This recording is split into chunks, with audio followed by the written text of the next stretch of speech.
Oi, galera dos primeiros anos, tudo certinho aí? Então, vou gravar o segundo vídeo agora com a continuação das respostas das questões, tá? Então, vamos corrigir a partir da questão número 9. Estejam com elas aí com vocês, tá? Ninguém me deu resposta ainda, positiva ou negativa, do vídeo anterior, então eu vou seguir fazendo dessa forma, tá bom? Então, de novo, dúvidas, questionamentos, se tá bom, se tá ruim. Gente, até para dizer, Sora, tá legal, é isso aí. A gente fica feliz, porque para saber que tá adiantando isso que eu tô fazendo. Senão, eu não vou fazer mais, tá bom? Até porque eu tô engatinhando isso aqui, eu não sei fazer essas coisas, né? Enfim. Vamos lá, então. Questão número 9. A questão número 9 era dissertativa, não era de marcar. A questão número 9 pedia assim: a membrana plasmática apresenta uma propriedade típica, a permeabilidade seletiva. No que consiste essa propriedade? Tá? Então, o que é a propriedade permeabilidade seletiva? Vamos interpretar a palavra ali, as duas palavras, né? Permeabilidade seletiva. Algo permeável é algo que permite a passagem de determinada coisa, alguma coisa, tá? Então, a membrana plasmática, ela é semipermeável. O que é uma coisa semipermeável? Que permite a passagem de algumas coisas, não é de tudo. Seletiva, a membrana plasmática seleciona o que vai entrar e o que vai sair da célula, tá? Então, permeabilidade seletiva é a propriedade que a membrana plasmática tem de controlar o que entra e o que sai da célula, tá? Escrevam isso. Questão 10. A questão 10 tinha aquela imagem, acho que vocês estão com ela aí, né? Então, a imagem é uma imagem esquemática de uma bicamada lipídica, tá? Dos fosfolipídios, tem uma proteína ali no meio, uma proteína de transporte de substâncias. A gente tem o meio extracelular, que é o meio de fora da célula, e o meio intracelular não tá escrito, mas é a parte de dentro da célula, embaixo, tá? E a gente tem a tal da molécula X, ela tá em maior quantidade fora da célula e em menor quantidade dentro da célula. Então, o gradiente de concentração, ele acontece de fora para dentro da célula, tá? Da onde está mais concentrado para onde está menos concentrado. Então, vamos lá, vou ler a questão com vocês. Abaixo, pode-se observar a representação esquemática de uma membrana plasmática celular e de um gradiente de concentração de uma pequena molécula X ao longo dessa membrana. Com base nesse esquema, considere as seguintes afirmativas. Vamos ler as afirmativas, ver quais estão certas e quais estão erradas e o porquê que estão erradas, tá? 1. A molécula X pode se movimentar por difusão simples, através dos lipídios, caso seja uma molécula apolar. Sim, as moléculas apolares, tá, se movimentam facilmente através da membrana plasmática, tá bom? Então, por difusão simples, porque a difusão simples ela não gasta energia e as moléculas apolares elas vão passar sempre da onde está mais concentrado para onde está menos concentrado, sem gasto de energia, tá? 2. A difusão facilitada da molécula X acontece quando ela atravessa a membrana com auxílio de proteínas carreadoras. Até aqui tá ok. Olha o erro.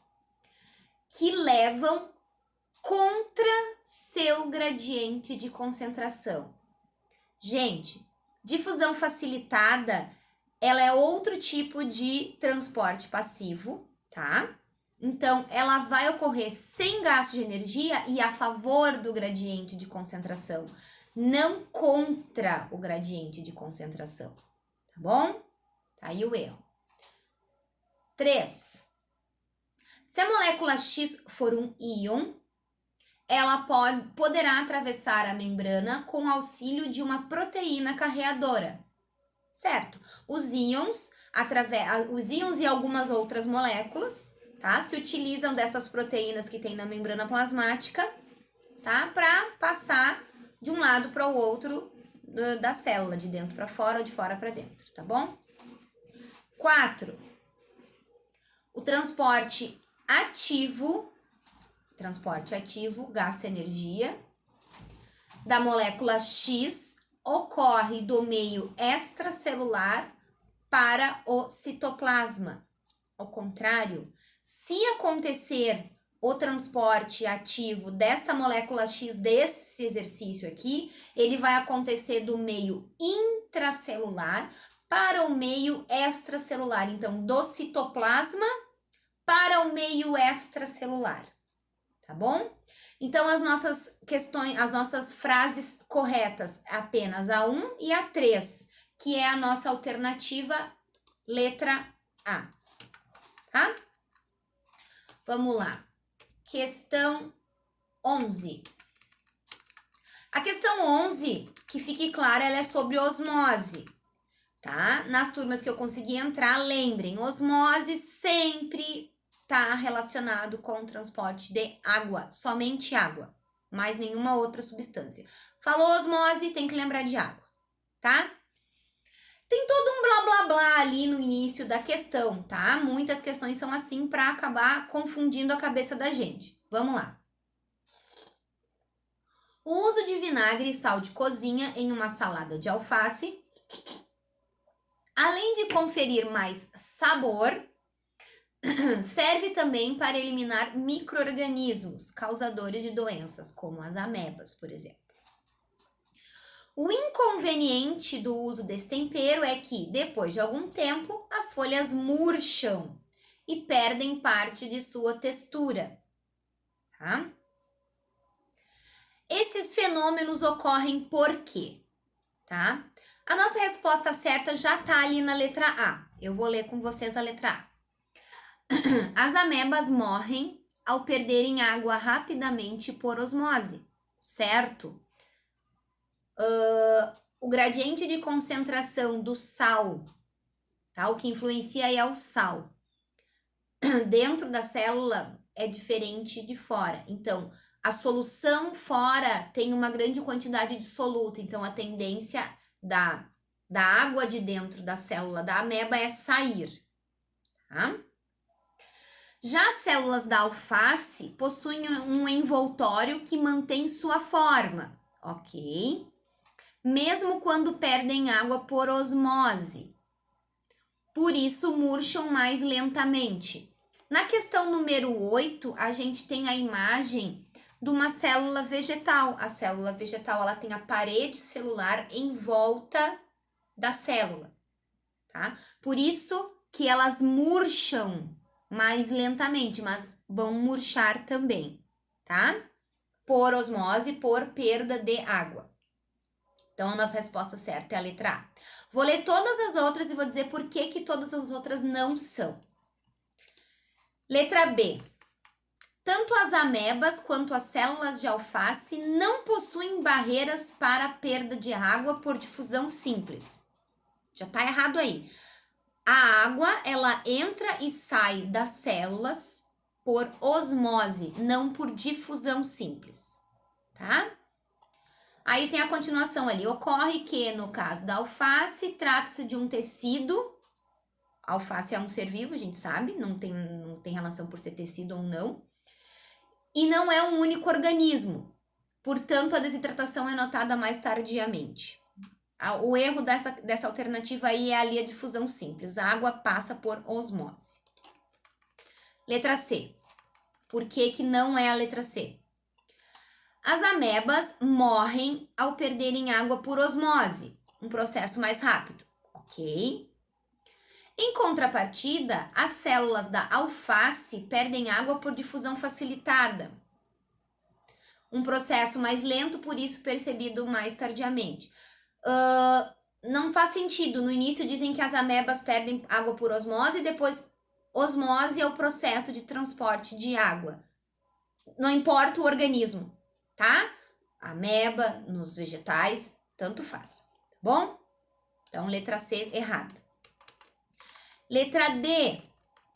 O vinagre, por ser ácido, destrói a membrana plasmática das amebas, provocando sua morte. Ok. No caso da alface, o envoltório das células não é afetado pelo vinagre, mas perde água por difusão simples, provocado pela presença do sal. De novo, transporte de água é por osmose, não difusão simples. Letra E, por que não é a letra E? Nas amebas, olha lá, a letra E é a mais errada de todas. Nas amebas, a bomba de sódio atua fortemente capturando esse íon presente no sal, provocando a entrada excessiva de água. Bomba de sódio e potássio, transporte de água, fez uma salada aqui nos transportes, causando a morte desses organismos. As células de alface não possuem tal bomba e murcham por perda de água por osmose. Ou é osmose ou é bomba de sódio e potássio. Eles tinham que decidir ali o que eles estavam falando. É exatamente por isso que tá errado, tá bom? Então, questão 11, a nossa resposta é a letra A, tá? 12. 12 facílima. Marque a alternativa que completa melhor a frase a seguir. A membrana plasmática é constituída por uma bicamada de fosfolipídios com moléculas de proteínas inseridas. Então, a nossa resposta é a letra B. Não tem outra resposta para essa daqui. É fosfolipídios e proteínas, tá? Nesta ordem. Tem a letra E que tá proteínas e fosfolipídios. Prestem atenção. Tá? Letra B de bola. 13. Moleza a 13. Uma célula procarionte se diferencia de uma célula eucarionte pela ausência de carioteca, aquela membrana que envolve o material genético, tá? DNA tem nas duas células, tá? Citoplasma tem nas duas células, eucarionte e procarionte. Membrana plasmática tem nas duas células e ribossomos tem nas duas células, tá? Procarionte e eucarionte. A única coisa nessa questão aqui que não tem na célula procarionte, que é o que caracteriza basicamente as células procariontes, é a ausência de carioteca, tá? Membrana nuclear. Beleza? 14. Em uma célula eucariótica, as características genéticas responsáveis por todo o controle de atividades celulares estão encerradas no interior do núcleo, na cromatina. Letra D de dado, tá? Então, as características genéticas, elas estão aonde? No DNA, tá? Cromatina é o nome que o DNA recebe quando tá lá dentro do núcleo, tá? Disperso dentro do núcleo, fazendo as suas atividades normais, tá bom? Nas organelas citoplasmáticas, nas mitocôndrias, a gente encontra uma certa quantidade de DNA, mas não é o que determina as características genéticas do ser vivo. Os retículos endoplasmáticos não têm as características genéticas, tá? Nas cristas mitocondriais, a mitocôndria é responsável pela produção de energia das células, tá? E somente nos ribossomos. Os ribossomos são estruturas responsáveis pela produção de proteínas. Eles têm outras funções, mas vamos focar na produção de proteína, tá? Então, assim, ó, as características genéticas, tá? Responsáveis pelas atividades celulares, elas estão dentro do núcleo, tá? Na cromatina, é um outro nome para o DNA. Beleza? Encerramos aqui. Esse vídeo ficou mais curtinho que o anterior. Espero estar ajudando vocês. Por favor, me deem algum feedback, alguma resposta. Se estão gostando, se não estão gostando. Sugestões, estou sempre aberta a sugestões, tá? E seguimos. Lembrando, mandem mensagem, tá? Um beijo, uma boa quarta-feira para todos e vamos nos falando via rede social, tá bom? Tchau!